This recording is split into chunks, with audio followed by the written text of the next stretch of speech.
23% గత 24% గతంలో ఉంటే ఈరోజు దాన్ని 17%కి తగ్గించి బీసీల సంఖ్య తగ్గించి సర్వే చేసి ఇవాళ రిజర్వేషన్లు తగ్గించి సిగ్గు లేకుండా రేవంత్ రెడ్డి మాట్లాడుతున్నాడు. ఆడబిడ్డల చీర కట్టుకొని సంతోషంగా రేపు సర్పంచ్ ఓట్లలో అన్న చెప్పిన వాళ్లకు గ్రామాన్ని అభివృద్ధి చేసిన వాళ్ళకు ఓటేసి రావాలి.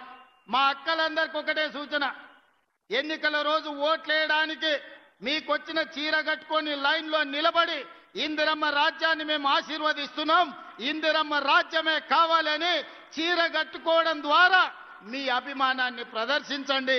నేను చీర ఇచ్చినా చీర కట్టుకోండి కాంగ్రెస్ కోటేయనరట అంటే నువ్వు కోటి మందిని కోటీశ్వరులు చేస్తా అన్నది మర్చిపోవాలి, నెలకు ఇస్తానన్న 2,500 మర్చిపోవాలి, నువ్వు చేసిన మోసాలు మర్చిపోవాలి, నీ 6 గ్యారంటీలు మర్చిపోవాలి, నువ్వు ఇచ్చిన చీర కట్టుకొని నీకు ఓటేయాలని చెప్పి సిగ్గు లేకుండా ముఖ్యమంత్రి మాట్లాడుతుంటే మరి మళ్ళొక్కసారి తడిగుడ్డతోని గొంతు కోసిన కాంగ్రెస్ కు బుద్ధి చెప్దామా లేదా?